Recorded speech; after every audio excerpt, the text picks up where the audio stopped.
Ma'am, kanina matagal po na hindi kayo pinalabas, di ba? Ano ang nagkumbinsi sa kanila na payagan na po kayong madala dito? Di, nagsabi na ako kasi wala nga ambulance.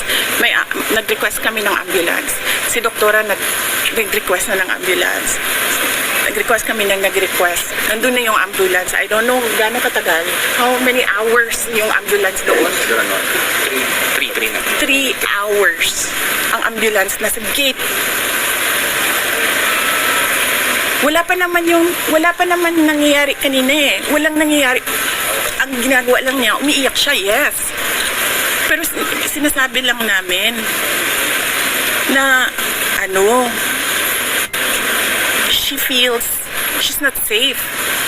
She fears for her life. Hindi siya makaisip ng maayos.